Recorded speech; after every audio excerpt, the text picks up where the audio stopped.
Hello વિદ્યાર્થી મિત્રો, ચાલો આજે આપણે ધોરણ 5માં ધોરણ પાઠ્યપુસ્તકમાં લેસન નંબર 5 પાણીમાં નિશાન આ પાઠ ભણવાના છે. બધા બાળકો અથર્વાની વાત પર ખૂબ હસી રહ્યા હતા. વર્ગમાં શિક્ષિકા આવે છે. શિક્ષિકા પૂછે છે, તમે બધા કેમ હસી રહ્યા છો? ત્યારે દેયાન કહે છે, બહેન, અમને અથર્વએ એક મૂર્ખની વાત કરી એટલે હસી રહ્યા છીએ.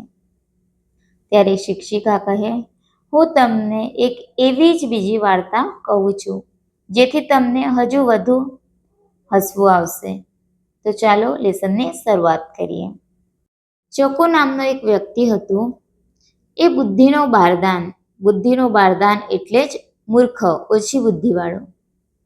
એક વખત એ પોતાનો કેટલોક માલ લઈ દરિયાઈ સફરે ઉપડ્યો.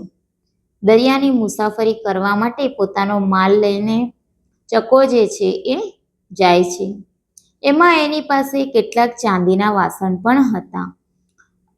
એમાં જે માલ હતો એમાં અનેક ચાંદીના વાસણો પણ હતા. વહાણ દરિયામાં સડસડાટ ચાલ્યું જતું હતું. વહાણ જે છે એ પોતાની ગતિ પકડીને ચાલતું હતું. વહાણના પ્રવાસીઓ દરિયાની સફરની મોજ માણતા હતા. ખૂબ આનંદ લઈ રહ્યા હતા. જે પ્રવાસીઓ વહાણમાં બેઠા છે એ ખૂબ પ્રવાસની મોજ લઈ રહ્યા હતા. એકબીજાની હસી મજાક કરી રહ્યા હતા. ચકો પણ આ સૌમાં સામેલ હતો. એ પોતાના વૈભવનો દેખાડો કરતો હતો. એની પાસે ખૂબ પૈસા છે, ખૂબ ધનવાન છે એવું એ બધા પ્રવાસીઓને બતાવતો હતો. એમ ચાંદીના પ્યાલામાં પાણી પીતો હતો. એ ચાંદીના ગ્લાસમાં પાણી પીવા માટે ચાંદીનો ગ્લાસનો ઉપયોગ કરતો હતો. લોકો આથી મનોમન ઈર્ષ્યાથી બળતા હતા. એથી જ એના ઉપર લોકો જલન થતું હતું. એને ઈર્ષ્યા થતી હતી લોકોને કે આ જે છે એ ખૂબ ધનવાન વ્યક્તિ છે એમ કરીને.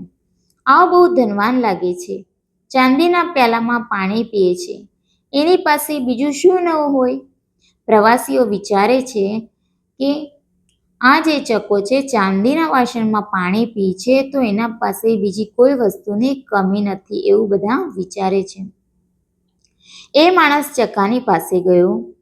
એ એની સામે જોઈ હસ્યો, બોલ્યો, અરે વાહ, તમે તો બહુ ખુશનસીબ છો. તમારા વૈભવની તો કોઈ વિસાત નથી. અરે, તમે તો પાણી પણ ચાંદીના પ્યાલામાં પીઓ છો. પ્રવાસીઓ હતા એમાંથી એક પ્રવાસી જે છે એ ચકા પાસે જાય છે અને કહે છે કે તમે કેટલા ખુશનસીબ છો, કેટલા નસીબદાર છો. તમારી પાસે કોઈ વૈભવની, કોઈ ધનની કમી નથી અને તમે તો ચાંદીના વાસણમાં પાણી પીઓ છો. કેટલી મોટી વાત છે. આમ એ પ્રવાસી જે છે એ ચકાને કહે છે. ચકો તો આથી એકદમ પોરસાઈ ગયો, ફૂલીને ફાળકો થઈ ગયો. બોલ્યો, અરે, આ તો હજુ કાંઈ નથી. એમ કહીને એને પોતાની હાથ હિલોળ્યો. હવે ચકાની જે તારીફ કરવા લાગ્યા પ્રવાસીઓ એટલા માટે ખૂબ ખુશ થઈ ગયો અને બોલવા લાગ્યો, અરે, આ તો કશું જ નથી, હજી ઘણું બધું મારી પાસે છે. અને એને હાથ હિલોળ્યો એટલે કે હાથ હલાવ્યો તો એના હાથમાંથી જે છે એ પ્યાલો જે છે એ પાણીમાં પડી જાય છે અને બનવાકળ હશે તે એ વખતે એના હાથમાંથી ચાંદીનો પ્યાલો છટક્યો અને જઈ પડ્યો દરિયાના પાણીમાં. પ્યાલો જ્યાં પડ્યો ત્યાં મોટી ભમરી થઈ રહી હતી. ચાંદીનો પ્યાલો જે છે હાથ એને હિલોળ્યો ત્યારે હાથમાંથી છટકી જાય છે અને જ્યાં પાણીમાં ભમરી એટલે કે વલય થઈ રહી હતી ત્યાં જઈને પડે છે. ચકો મનોમન હવે બોલે છે, ભલે પડ્યો, કિનારો તો નજીક છે. અત્યારે પ્યાલો શોધવાનો મારી પાસે સમય નથી, પણ મેં નિશાની રાખી લીધી છે. થોડી વારમાં જ પાછા ફરીશું કિનારેથી. હું એ વખતે મારો પ્યાલો શોધી લઈશ એવું એ મનોમનમાં બોલે છે. અને જાણે કાંઈ જ બન્યું ન હોય એમ ચકો તો બીજી તરફ નજર કરતો વાતે વળગ્યો અને કશું એની સાથે થયું જ નહીં હોય એવી રીતના એ પ્રવાસીઓ સાથે વાતમાં લાગી જાય છે. થોડી વારે વહાણ કિનારે પહોંચ્યું. બધા કિનારે ઉતર્યા. સૌએ પોતપોતાને માલ લે વેચ કર્યો અને બીજે દિવસે સૌ પાછા વહાણ ઉપર ચડી ગયા. હવે થોડા જ સમયમાં વહાણ જે છે એ નદીના સમુદ્રના કિનારા પર લાગે છે અને સૌ પ્રવાસીઓ ઉતરે છે અને પોતપોતાનો માલની આપ-લે કરે છે અને બીજા દિવસે પાછું વહાણ ઉપર બધા પ્રવાસીઓ ચડી જાય છે. ચકાએ પણ માલની લે-વેચ કરી. ફરી વહાણમાં સફર આદરી. વહાણ પાછું સડસડાટ ચાલવા માંડ્યું. ચકા પાસે જે માલ હતો એની એણે પણ લે-વેચ કરી અને બીજા દિવસે એ વહાણમાં પાછો બેસી ગયો અને એની સફર જે છે એ સ્ટાર્ટ કરી દીધી અને વહાણ જે છે એ સડસડાટ ચાલવા માંડ્યું. વહાણ ઉપડે થોડી જ વાર થઈ હશે ત્યાં તો એકદમ બોલી ઉઠ્યો, આવી ગઈ, રોકો રોકો, વહાણ રોકો.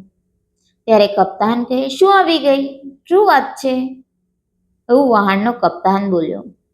પણ ચકો તો ફરી ફરીને એ જ બોલતો હતો, જલ્દી રોકો, આવી ગઈ, મેં આ નિશાની રાખી હતી. ત્યારે કપ્તાન કહે છે, શાની નિશાની? ત્યારે ચકો કહે, કાલે મારો ચાંદીનો પ્યાલો દરિયામાં પડ્યો હતો. જ્યાં પડ્યો હતો એની મેં નિશાની રાખી છે. ત્યારે કપ્તાન કહે, દરિયામાં નિશાની? પાણીમાં નિશાની? ચકો કહે, હા, જુઓ પેલી ગોળ ગોળ ભમરી થાય છે ને પાણીમાં, ત્યાં મારો ચાંદીનો પ્યાલો પડ્યો હતો. અને વહાણ રોક્યા એ પહેલા ચકો તો દરિયામાં કૂદી પડ્યો. એ તો ડૂબકીઓ દેવા માંડ્યો. ખાસ્સી ડૂબકીઓ દેવા છતાં કંઈ જ હાથ ન લાગ્યું. વહાણ રોકવાના પહેલા જ એણે ઉડી મારી દીધી, એટલે જ કે કૂદકો માર્યો પાણીમાં અને અનેક ડૂબકીઓ દઈને એ એની ગ્લાસને શોધવા લાગ્યો. ખાસ્સી ડૂબકી એટલે ઘણી બધી. લોકો હસવા લાગ્યા, આ તો કોઈ મૂરખ લાગે છે. જે વહાણમાં પ્રવાસીઓ બેઠા હતા એ બધા જ એને હસે છે અને કહે છે કે એ કોઈ મૂરખ વ્યક્તિ લાગે છે. પાણીમાં તે નિશાની રખાય? લોકોએ તેને સમજાવ્યું પણ માને તો ચકો શાનો? બધા જ પ્રવાસીઓ એને સમજાવવાની કોશિશ કરી પરંતુ એ કોઈનું માનતો ન હતો. ચકો ડૂબકી દેતા બોલ્યો, મૂરખ નથી હું. ચકો જે છે પાણીમાં ફરી એકવાર ડૂબકી મારે છે અને કહે છે કે હું મૂરખ નથી. ભમરી થાય છે ને ત્યાં જ મારો પ્યાલો પડ્યો હતો. હવે પ્રવાસીઓને કહે છે કે એ ભમરી જ્યાં થઈ રહી છે એ જ જગ્યા ઉપર મારો પ્યાલો જે છે એ પડ્યો હતો. મેં પાક્કી નિશાની રાખી છે ને ફરી ડૂબકી મારી. એ બોલે છે પાછો કે મેં જે નિશાની રાખી છે એ પાક્કી છે અને ત્યાં ફરી એકવાર એ ડૂબકી મારે છે. લોકો હસી હસીને બેવડ વળી ગયા. લોકો જે પ્રવાસી હતા બધા જ ખૂબ હસવા લાગ્યા. મૂરખ છે, સાવ મૂરખ, પાણીમાં નિશાની રાખનારો. આવા અવ્વલ નંબરના મૂરખ પણ હોય છે. હવે પ્રવાસીઓ કહે છે આવા નંબરના પણ મૂરખ હોય છે જે પાણીમાં પણ નિશાની રાખે છે. થોડી વારે ચકાને હાથ કંઈ ન લાગ્યું. તેને પોતાની ભૂલ સમજાઈ ને તે દરિયાની બહાર નીકળ્યો. તેને સમજાવ્યું કે કોઈની સાચી સલાહ માનવી જોઈએ. હવે ચકા થોડો સમય પછી દરિયામાંથી બહાર નીકળે છે અને એના હાથમાં કશું હોતું નથી. એને પોતાની ભૂલ સમજાઈ જાય છે અને એ કહે છે કે આપણે કોઈની પણ સાચી સલાહ જે આપે છે એની આપણે કદર કરવી જોઈએ, એ સલાહને આપણે માનવી જોઈએ એવું કહે છે. તો આ પાઠ પાડીને આપણને એક જ બોધ મળે છે કે આપણને કોઈ પણ સાચી સલાહ આપે એ સલાહ આપણે માનવું જોઈએ. ધન્યવાદ.